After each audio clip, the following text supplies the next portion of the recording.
होता है, तो ये क्या है, हमारे भोजन में जितने भी कैसे पदार्थ हैं, चिकनाई वाले या तेलीय पदार्थ है, वो क्या कहलाते हैं, फैट। हमारे भोजन में जितने भी, हमारे फूड में जितने भी कैसे हैं, स्टिकी ऑयली सब्सटेंस, ये सारे के सारे क्या है, फैट है। ठीक, फैट भी हमें क्या देते हैं, ये भी ऊर्जा प्रदायक होते हैं, पर ये ऊर्जा कैसे प्रदान करते हैं, सर्वाधिक एनर्जी प्रोवाइडर होते हैं, मैक्सिमम कैलोरी प्रोवाइडर। एनर्जी मतलब कैलोरी दे रहा है, तो इसलिए हम लिखते हैं मैक्सिमम कैलोरी प्रोवाइडर होते हैं। ठीक है, तीसरी बात यहां पे याद रखनी, पहली बात याद हो गई, भोजन में जितने भी तेल वाले पदार्थ है वो सब क्या है, फैट है। दूसरा, ये भी एनर्जी देगा और कार्बोहाइड्रेट से कैसी देगा, ज्यादा, पर ये धीरे धीरे देगा। क्यों, क्योंकि ये हमारी बॉडी में क्या हो जाता है, स्टोर हो जाता है, ये हमारी बॉडी में संचित हो जाता है। तो अगला क्वेश्चन बहुत इंपॉर्टेंट है मैडम, संचित किसमें होगा, तो याद रखना हमारे एडिपोज टिश्यू में। कौन से टिश्यू में, एडिपोज टिश्यू में। इसको हिंदी में कहते हैं वसीमय ऊतक। वो ऊतक जिसके अंदर वसा का क्या हो जाएगा, स्टोरेज हो जाएगा, वो ऊतक कहलाते हैं एडिपोज टिश्यू। एडिपोज टिश्यू सबसे ज्यादा किसमें होते हैं, ऊंट में। ऊंट सुना होगा ना, एक बार खाना खाता है फिर चलता रहता है, ठीक है क्योंकि उसके अंदर क्या है, एडिपोज टिश्यू बड़ा वाला, वो कुबड़ जो निकली है वो कौन सा है, एडिपोज टिश्यू का है। उसके अंदर हम्प में सब कुछ स्टोर रहता है, उसी से पानी वानी खाना पीना चलता रहता है। जब ये स्टोर रहता है तो ये किस फॉर्म में कन्वर्ट हो जाता है, ट्राइग्लिसराइड। किस फॉर्म में कन्वर्ट हो जाता है, ट्राइग्लिसराइड। वेरी वेरी इंपॉर्टेंट बात, सुने ध्यान से क्लास, ट्राइग्लिसराइड फॉर्म में ये कन्वर्ट होगा, बट इसकी मात्रा बढ़नी नहीं चाहिए। फैट भी हमारी बॉडी में एक सीमा में होना चाहिए, ऐसा नहीं इतना फैट हो गया कि पता ही नहीं चल पा रहा है, चमड़ी चमड़ी है, हड्डी है ही नहीं शरीर में, इतना फैट इकट्ठा नहीं। देखो फैट है तो अच्छी बात है, देखो फैट नहीं होगा तो स्किन में ये जो बना है ये सुरक्षा परत नहीं बनेगी, हड्डी हड्डी चोट लगी हड्डी टूट गई, तो ऐसे नहीं काम चलेगा। तो फैट तो होना चाहिए पर एक सीमा में, बहुत ज्यादा नहीं। तो हमने क्या कहा, ये स्टोर होता है किस फॉर्म में, ट्राइग्लिसराइड फॉर्म में। पर हाँ ठीक ठीक, चलिए, है ना। तो ट्राइग्लिसराइड की अधिकता हमारे लिए क्या है, हानिकारक है ना। इसका अगर इंक्रीज होगा ये, तो ये हमारे लिए बहुत हानिकारक हो सकता है। तो बढ़ना इतना भी नहीं चाहिए कि हमें हार्ट डिसीज हो जाए, स्ट्रोक वगैरह आ जाता है अदरवाइज। ठीक, तो देखो हमने क्या बोला, फैट है, फैट हमें एनर्जी देता है। एनर्जी कैसे देता है, तो स्टोर्ड फॉर्म में देता है, धीरे धीरे देगा। कहाँ स्टोर्ड होगा मैडम, कौन से टिश्यू में, एडिपोज टिश्यू में। एडिपोज टिश्यू में जब ये स्टोर होगा तो इसे मैं क्या कहूंगी, ट्राइग्लिसराइड। ट्राइग्लिसराइड अच्छा है पर एक लिमिट तक, अगर बढ़ गया तो हमारे लिए क्या पैदा कर देगा, दिक्कत पैदा कर देगा। ठीक है, अब आप कह रहे हैं मैक्सिमम एनर्जी देता है, तो कितनी एनर्जी देता है, तो अगर आप 1 ग्राम फैट खाते हैं तो 9.3 किलो कैलोरी क्या मिलेगी, एनर्जी मिलेगी। अगली बात, फैट किससे बना होता है, वसा। तो इसके अंदर भी क्या होते हैं, कार्बन, हाइड्रोजन और ऑक्सीजन। ये भी किससे मिलकर बना होता है, कार्बन, हाइड्रोजन और ऑक्सीजन। पर थोड़ा गौर करें बात पे, यहां पे कार्बन और हाइड्रोजन की मात्रा कैसी होती है, अधिक। कैसी होती है, अधिक। जबकि वहां पे केवल हाइड्रोजन ज्यादा था, किसमें, कार्बोहाइड्रेट में, वो भी रेशियो में ज्यादा था। और ऑक्सीजन की मात्रा कैसी होती है, कम। इसीलिए जो आपका फैट होता है, बिल्कुल ध्यान से सुनना, हाइड्रोफोबिक होता है। कैसा होता है, हाइड्रोफोबिक। हिंदी इंग्लिश दोनों में हाइड्रोफोबिक होता है। हाइड्रोफोबिक मतलब पानी में घुलता नहीं है। घुलता है क्या, तेल घोल दोगे क्या पानी में, हाँ, तो यूजुअली ये पानी से कहां भागता है, दूर, पानी के ऊपर तैरता रहता है, पानी में घुलता नहीं है। तो व्हाई इट इज हाइड्रोफोबिक, पूछ ले, क्योंकि इसके अंदर ऑक्सीजन क्या होता है, कम, और कार्बन और हाइड्रोजन क्या होते हैं, ज्यादा। एक एक पॉइंट जैसे जैसे मैं याद करवा रही हूँ वैसे वैसे याद करते चले। इतनी याद हुई बातें कि हमने कहा भैया फैट किस किस से बनेगा, तो मैडम ये भी कार्बन हाइड्रोजन ऑक्सीजन से बना है। बट यहाँ पे दुख क्या है कि इसमें कार्बन और हाइड्रोजन थोड़ा ज्यादा और ऑक्सीजन थोड़ा कम है, तो उस कारणवश यहाँ पर ये हाइड्रोफोबिक हो जाता है। नेचर पानी से दूर भागता है, पानी में घुलता नहीं है, जबकि कार्बोहाइड्रेट जल में घुलनशीलता, पर ये वाला नहीं घुलेगा, है ना। अगली बात, हमारा फैट किस चीज से बना होता है, तो याद रखें ये इंपॉर्टेंट बात है, वसीय अम्ल, फैटी एसिड व ग्लिसरॉल से बना होता है। किससे बना होता है? फैटी एसिड और ग्लिसरॉल से बना होता है। मतलब अगर जैसे मैं तुमसे पूछूं, 2 सेकंड सुनना, मैं अगर तुमसे पूछूं कि कार्बोहाइड्रेट का पाचन हुआ, डाइजेशन हुआ बॉडी में, तो वो किसमें टूटेगा? तो क्या बोलोगे? ग्लूकोज में। किसमें टूटेगा? वैसे मैं पूछूं कि भैया फैट का डाइजेशन हुआ है तो किसमें टूटेगा? तो आप लिखकर आएंगे फैटी एसिड्स और ग्लिसरॉल।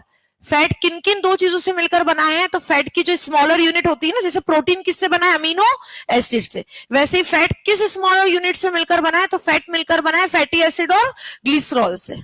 ठीक है। और हमारी बॉडी को 20 से 30% एनर्जी केवल और केवल कौन दे देता है? फैट, है ना, वसा देता है। हमारी बॉडी को 20 से 30% एनर्जी दिन भर की केवल कौन दे रहा है? फैट देता है। धीरे धीरे देता है, पर सबसे ज्यादा एनर्जी हमारी बॉडी को यही दे रहा है। तो कभी कभी परसेंटेज पूछ लेते तो कितना? 20 से 30%। ठीक है। चलो, क्या क्या टर्मिनोलॉजी याद रखनी है? हमारे भोजन में उपस्थित जितने भी तेल वाले पदार्थ है वो सब क्या है? फैट है। ठीक है। फैट कैसे होते हैं? तो फैट हमारे क्या होते हैं? सबसे मैक्सिममली कैलोरी प्रोवाइडर होते हैं, सबसे ज्यादा एनर्जी देते हैं, पर धीरे धीरे देते हैं। क्यों धीरे धीरे देते हैं? क्योंकि कहाँ स्टोर है? हमारे एडिपोज टिश्यू में। एडिपोज टिश्यू या चमड़ी के नीचे होते हैं। मतलब कहां पर स्टोर है? हमारी त्वचा में, स्किन के नीचे। इसलिए तो बोलते हैं ज्यादा फैट खाओगे तो मोटे हो जाओगे। हो ही रहे हैं, कोई बात ही नहीं उसमें तो। ठीक है। चलो, तो फैट क्या है?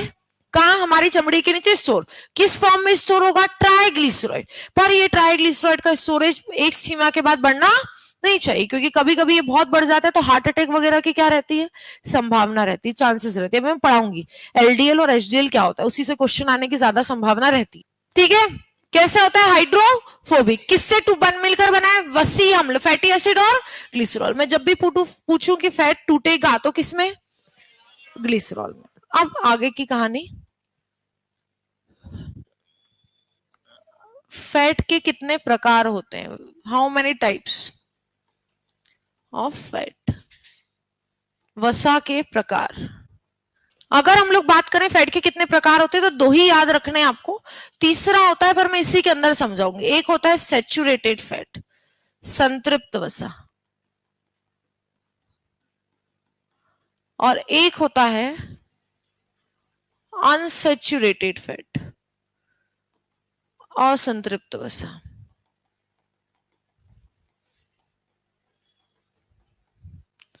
देखो, अगर मैं दोनों में मेजर डिफरेंस की बात करूं तो ये बना होता है एकल बंध युक्त वसीय अम्ल से। किससे बना है? सिंगल बॉन्ड फैटी एसिड से बना होता है। ये फैटी एसिड से बना है, पर उनके बीच में बॉन्ड कैसे होंगे? Single bond. संतृप्त और असंतृप्त का अंतर यही होता है केमिस्ट्री में। सैचुरेटेड मतलब होता है सिंगल बॉन्ड, अनसैचुरेटेड मतलब होता है डबल बॉन्ड। सिंगल बॉन्ड से बना होता है, इतना भी तुम याद रखो कि यहाँ पे एकल बंध होता है। पर मुद्दा अपना ये नहीं, मुद्दा क्या है? ये यूजुअली कैसी होती है? सामान्यतः जंतु वसा। मतलब इसके उदाहरण में यूजुअली कौन आएंगे? एनिमल फैट आएंगे। मैंने सामान्यतः कहा है, अपवाद भी हो सकते हैं यहाँ पे। जंतु वसा क्या होते हैं? दूध, अंडे किससे मिल रहे हैं? जंतु से। जो प्लांट से मिलेंगे, सोयाबीन है, किससे मिल रहा है? प्लांट से। सोयाबीन का तेल कहां से आएगा? मूंगफली का तेल कहां से आएगा? प्लांट से। तो वो प्लांट फैट है। ये यूजुअली कैसी होंगी? Animal fat. और एनिमल फैट होंगी तो इसकी खासियत है, ये कमरे के ताप पर सामान्यतः किस अवस्था में होंगी? ठोस। At room temperature, at room temperature ये यूजुअली किस स्टेट में होते हैं? सॉलिड स्टेट में, है ना। पर इसका भी अपवाद है, एक्सेप्शन है। 2 याद रखना। एक हो जाता है नारियल का तेल और एक हो जाता है ताड़ का तेल।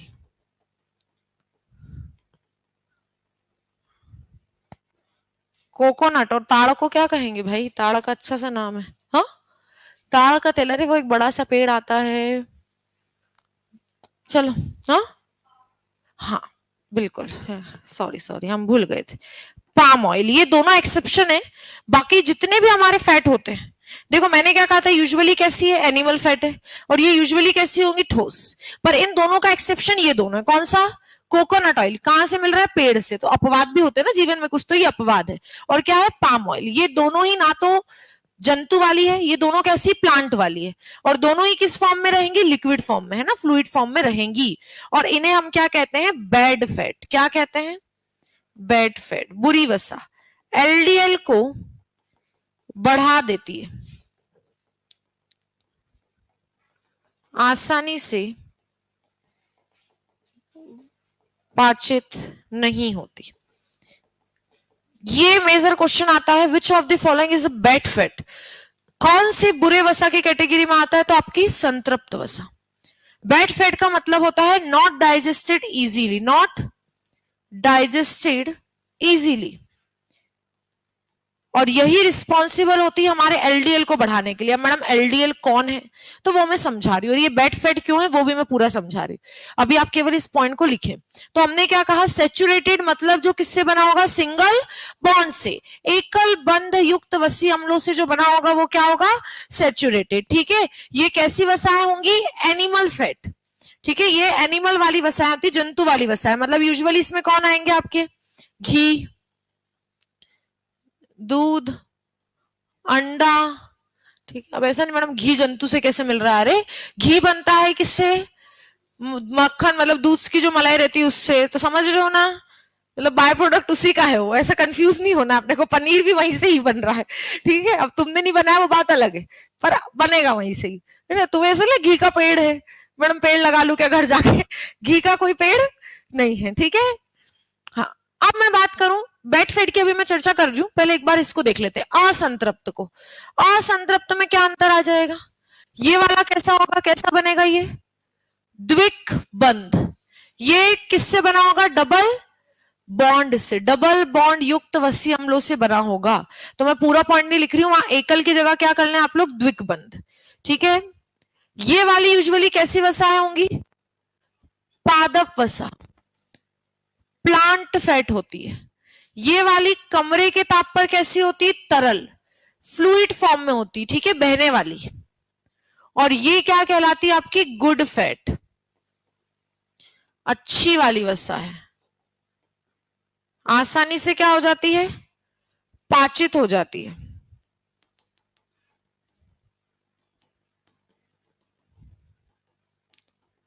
पाचित, इजीली डाइजेस्ट, इजीली क्या हो जाती है, डाइजेस्ट हो जाती है हमारी बॉडी में। एलडीएल को बढ़ाती भी नहीं है, एलडीएल को क्या कर देती है, कम कर देती है। एलडीएल कौन है मैं बता रही हूँ, एग्जाम्पल बोले तो मैडम किसका, सूरजमुखी, सनफ्लावर। सूरजमुखी को क्या कहेंगे, सनफ्लावर, मूंगफली, ऑलिव ऑयल ना, जैतून का तेल किस जिसे कहते हैं। तो ये जो तेल वाला जो कॉन्सेप्ट है ना वो इसमें आएगा, गुड फैट वाले में। अब आप बोलोगे मैडम तेल तो नुकसान करता है, कर ही रहा है, आप बोलते तेल तो कम खाना है, अभी बताएंगे कैसे। वो सारा कॉन्सेप्ट अभी क्लियर कर रहे हैं कि कौन सा तेल खाना है, कौन सा घी खाना है, अभी सब बता रहे हैं। ठीक है, डालडा देखो भाई, डालडा तो बिल्कुल नहीं खाना, तुम और कुछ भी खा लो। हाँ, पाम ऑयल, बिल्कुल सही पूजा।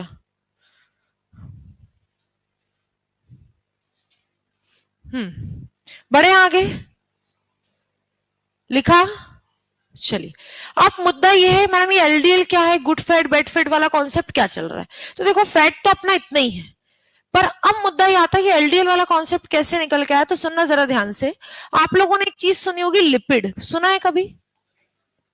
कई बच्चों को लगता है लिपिड ही फैट है, लगता है क्या किसी को, लिपिड और फैट एक ही है एक ही, सुनना, पर अंतर क्या है, लिपिड मेन कैटेगरी है और ये उसका एक प्रकार है।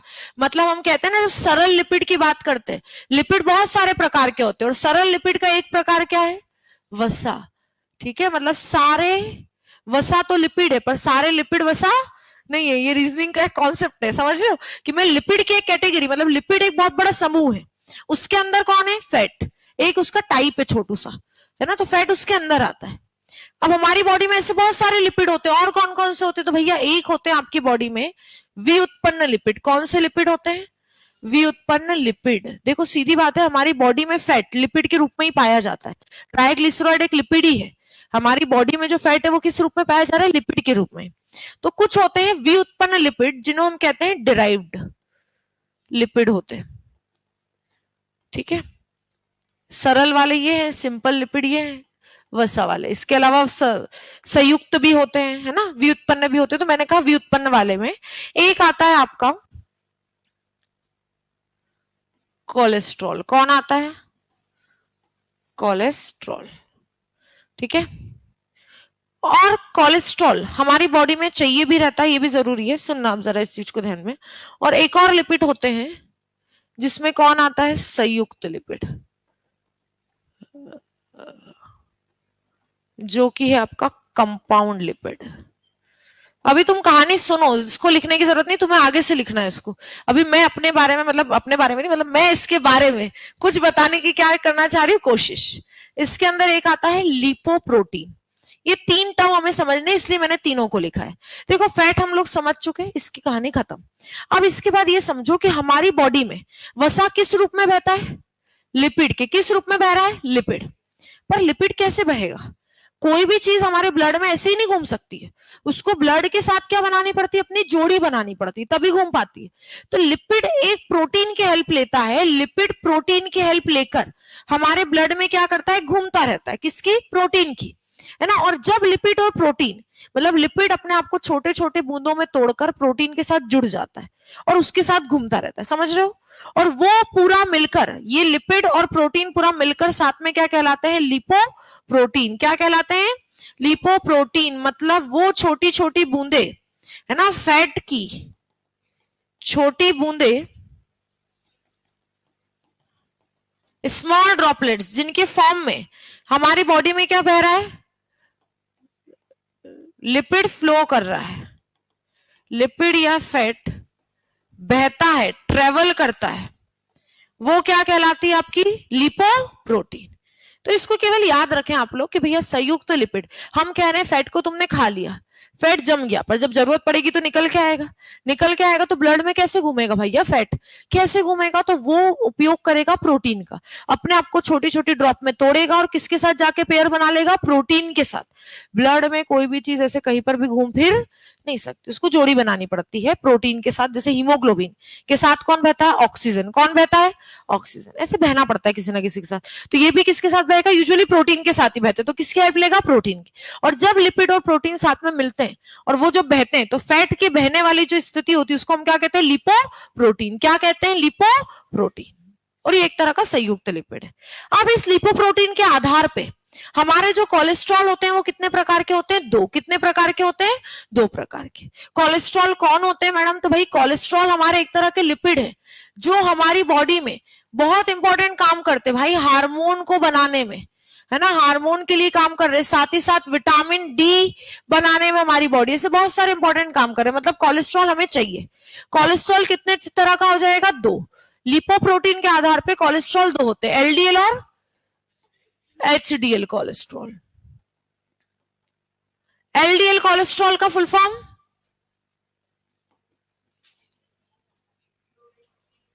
ये हो जाएगा क्या? हाई डेंसिटी लिपोप्रोटीन, है ना। ये कोलेस्ट्रॉल का फुल फॉर्म है high density lipoprotein cholesterol. Lipoprotein कौन? जिस फॉर्म में वो बह रहा है उसको कहेंगे लिपोप्रोटीन। लिपोप्रोटीन मतलब वसा के बहने वाला रूप ना, ठीक है। जिस रूप में फैट हमारी बॉडी में बह रहा है वो क्या है? लिपोप्रोटीन है, ठीक है। तो वो कोलेस्ट्रॉल हाई डेंसिटी लिपोप्रोटीन मतलब उच्च लिपोप्रोटीन वाला कोलेस्ट्रॉल है ये आपका, उच्च घनत्व वाला, इसको कहेंगे आप उच्च घनत्व लिपोप्रोटीन से ये बना है। और ये वाला कैसा रहेगा? निम्न घनत्व लो डेंसिटी लिपोप्रोटीन।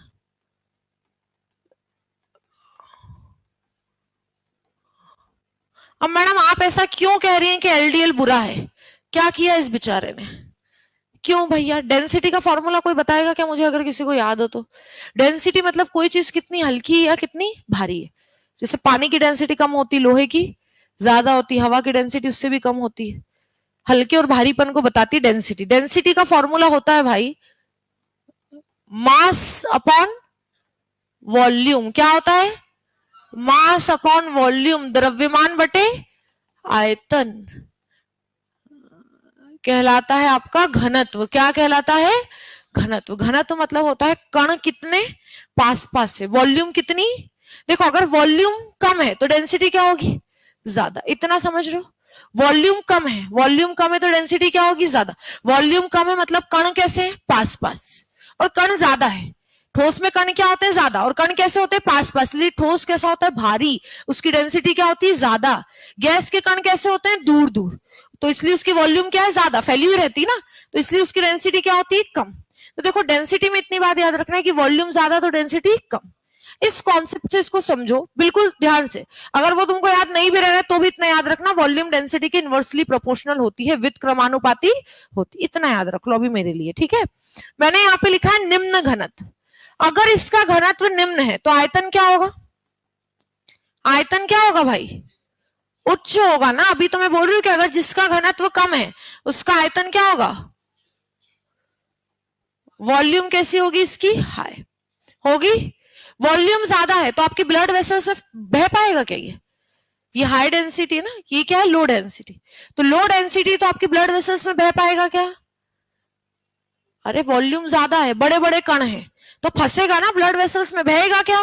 नहीं, क्या हो जाएगा? फंस जाएगा। मैं कह रही हूँ पाइप में कंकड़ डाल दो तो फंस जाएगा, बह नहीं पाएंगे। तो हमने कहा एलडीएल वाला कोलेस्ट्रॉल वो होता है जिसमें लिपोप्रोटीन की मात्रा कैसी होती है? बड़ी। वॉल्यूम कैसा हो जाता है? ज्यादा। उसके कारण वो हमारी ब्लड वेसल्स में क्या हो जाता है? फंस जाता है। वैसे तो हम कह रहे हैं कोलेस्ट्रॉल हमारे लिए अच्छा है, पर कौन सा वाला अच्छा है? एचडीएल वाला। एलडीएल वाला क्या होता है? बुरा। क्यों बुरा है मैडम? क्योंकि उसकी वॉल्यूम क्या है? ज्यादा। वॉल्यूम ज्यादा है तो क्या होगा? हमारे ब्लड वेसल्स में क्या हो जाएगा? फंसेगा।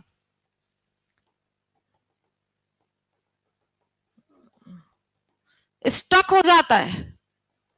कहां पर? हमारी रुधिर वाहिनी में, ब्लड वेसल्स में, और आसानी से फ्लो नहीं कर पाता, जिसके कारण क्या होते हैं? हृदय संबंधी विकार होते हैं, हार्ट अटैक वगैरह आ जाता है ना, जिसके कारण हार्ट डिसीज होती है। इसीलिए एलडीएल हमारे लिए बुरा है। और इस एलडीएल को बढ़ाने वाला कौन है हमारी बॉडी में? तो कौन है इस एलडीएल को बढ़ाने वाला? सैचुरेटेड फैट, है ना। तुम चीज खा रहे हो भर भर के, मोमोज खा रहे हो, तो तुम्हारी बॉडी में क्या बढ़ जाएगा? सैचुरेटेड फैट, ठीक है। तो वो हो जाएगा आपका सैचुरेटेड फैट वाला कॉन्सेप्ट, कि सैचुरेटेड फैट खराब क्यों है? क्योंकि आसानी से पचता नहीं है और एलडीएल को बढ़ा देता है। एलडीएल कौन मैडम? तो इतनी, चलो तुमको ये वाली डिटेल नहीं भी याद रही तो याद रखना, एलडीएल बुरा वाला होता है। बुरा वाला जिसकी वॉल्यूम क्या है? ज्यादा। लो डेंसिटी तो वॉल्यूम ज्यादा। वॉल्यूम ज्यादा तो ब्लड वेसल्स में फंस जाएगा, आसानी से बह नहीं पाएगा। और फंस जाएगा तो बोलते ना क्या आ गया? हार्ट अटैक आ जाता है। फिर वो छर्रे लगाने पड़ते, सुना है? अरे छर्रे लगाना मतलब उसको आगे बढ़ाना पड़ता है ना, उसकी क्या होती है? बायोप्सी वगैरह करते हैं भाई हार्ट की, ठीक है। जिनको अटैक वगैरह आता है वो तो इसी के कारण आता है ना। अब एचडीएल का मुद्दा क्या होगा? एचडीएल में आयतन क्या है? कम है। एचडीएल में आयतन क्या है? कम है। यहाँ पे लो वॉल्यूम है, क्योंकि हाई क्या है? डेंसिटी। वॉल्यूम कम है तो आसानी से क्या होगा? फ्लो होता है। इसीलिए हमारे लिए कैसा रहता है? ये गुड, अच्छा वाला रहता है, बुरा वाला नहीं रहता है। इसके अंदर कौन कौन आते हैं? तो इसके अंदर आते हैं आपके बीट रूट, चुकंदर कहते हैं जिसको, ठीक है, पालक, स्पिनच, टमाटर, ये सब इसके अंदर आ जाते हैं। और इसके अंदर कौन आते हैं? एलडीएल के अंदर कौन आ जाते हैं? तो एलडीएल के अंदर आ जाते हैं आपके जितनी भी चीजें रहती है चीज वाली, ठीक है, बहुत हायर अमाउंट जो चीज रहता है बहुत ज्यादा, या फिर आपका जो ट्राइग्लिसराइड ऑयल होता है ये आ जाता है। अब ट्राइग्लिसराइड ऑयल क्या होता है मैडम? ट्राइग्लिसराइड ऑयल वो जो इसमें हम समोसे खाते हैं, एक बार तला, दो बार तला, तीन बार तला, 25-30 बार तल लिया। दुकानों पे तो यही होता है, फेंकते हैं क्या वो तेल? नहीं नहीं, वही काले तेल में बार बार तल रहे हैं, वही काला तेल में हम लोग बार बार वो समोसे निकल रहे हैं, हम लोग खा रहे हैं। अरे जब तक वो होता है ना तब तक तो इतना काला हो चुका होता है कि वो हमारे जानलेवा बन चुका होता है। एक ही बार तलने के बाद वो ट्राइग्लिसराइड में बदल जाता है। वो कम से कम मिनिमम में कह रही हूँ, अच्छी से अच्छी दुकान भी 2 बार तो कर ही रही, वरना 3-4 तो चलता ही है। और अगर उसका रंग काला है, कढ़ाई तो काली है ही, रंग भी काला है, तो फिर वो हमारे लिए क्या करेगा, नुकसान वो करता है। देखो इसलिए कह रहे ना कि समोसे खाने में नुकसान नहीं, घर के खा सकते हैं। बाहर का तेल में दिक्कत है। किस में दिक्कत है? तेल में, ऑयल में दिक्कत है। जो पानी पूरी बाहर से तल के आ रही है उसमें दिक्कत है, उसमें तेल चढ़ा हुआ रहता है। देखा पॉलिथीन में कभी कभी तेल चढ़ा हुआ रहता है, वो बहुत दिनों का हो गया है, तो उसमें दिक्कत है हमें। बाकी इन सब चीजों में कोई दिक्कत नहीं, एक सीमा में इनको खाया जा सकता है। वैसे तो मैदा की बनी है पर फिर भी खाया जा सकता है। पर दिक्कत कौन देता है? ट्राइग्लिसराइड ऑयल, जो कि पूरी तरह एलडीएल होता है। एलडीएल मतलब जाकर गुब्बारों जैसा हमारी ब्लड वेसल्स में फंस जाता है। ठीक है, कोई पाइप है जिसमें एक बबल आ गया तो पानी आगे नहीं बढ़ेगा, वैसे ये हमारी ब्लड वेसल्स में फट जाता है, फिर हमारा ब्लड आगे नहीं जा पा रहा। अरे ब्लड रुक गया मतलब सीधे ही हार्ट अटैक। अरे ऐसा नहीं, सीधे हार्ट अटैक। क्या आता है? Heart attack. ठीक है, चलो समझे बात को। तो ये होता है हमारा एलडीएल और एचडीएल, है ना। और ये मैं इसलिए, ये तो मैंने इसलिए बताया ताकि आप लोगों को क्लियर रहे कि भाई लिपिड का एक रूप है वसा, बाकी लिपिड बहुत सारे प्रकार के होते हैं। हमारी बॉडी में वसा किस रूप में बहता है? लिपोप्रोटीन। किसमें? लिपोप्रोटीन के फॉर्म में। ठीक है, हाँ। अब आप बोलेंगे मैडम आपने कहा था कि 3 प्रकार होते हैं, यहाँ तो 2 ही लिखे हैं। 3 होते, मैंने कहा था सैचुरेटेड, अनसैचुरेटेड। अनसैचुरेटेड के अंदर एक और आता है जिसको कहते हैं ट्रांसफैट। क्या कहते हैं? ट्रांसफैट। आपसे पूछा जाए सबसे खतरनाक वाला कौन, सैचुरेटेड, अनसैचुरेटेड की ट्रांसफैट, तो आप लगा के आएंगे ट्रांसफैट। क्या? ट्रांसफैट। वो आलू की चिप्स जो हमने बाजार से पैकेट खरीदा है, वो कुरकुरे जो खरीदे, वो पूर्ण रूप से क्या है? ट्रांसफैट है। मतलब अनसैचुरेटेड का एक रूप ऐसा जो हमारे लिए बहुत घातक हो सकता है, वो होता है ट्रांसफैट, है ना। उसके अंदर जो फैट रहता है वो ट्रांस मतलब कन्वर्ट हो जाता है, और वो इतना नुकसानदायक होता है कि एलडीएल वेलडीएल तुम छोड़ो, सीधे ही हमारे लिए बहुत मतलब हमारी बॉडी को बहुत नुकसान पहुंचाता है। ठीक है, तो ये कहलाता है ट्रांसफैट। जितने भी जंक फूड होते हैं, फ्रेंच फ्राइज, तले हुए मोमोज, ये जितने भी जंक फूड है, ये सब किसके अंदर आते हैं? ट्रांसफैट में। ठीक है, तो याद रखेंगे ट्रांसफैट। एक और तीसरा टाइप होता है जो पहले तो एक क्वेश्चन, ट्रांसफैट किसके अंदर आता है? सैचुरेटेड क्या अनसैचुरेटेड? किसमें आएगा? वैसे तो मैडम कह रही है अनसैचुरेटेड अच्छे वाले होते, पर किसमें ही बदलने चाहिए? ट्रांसफैट में। ट्रांसफैट में बदल गए तो ये हमारे लिए सबसे ज्यादा क्या हो जाएंगे? हानिकारक। सबसे ज्यादा हानिकारक वाले यही रहेंगे फिर। ठीक है, चलो एक बार रिकॉल करते हैं फैट को। इतने कॉन्सेप्ट अभी आज के लिए हमें याद रखने हैं।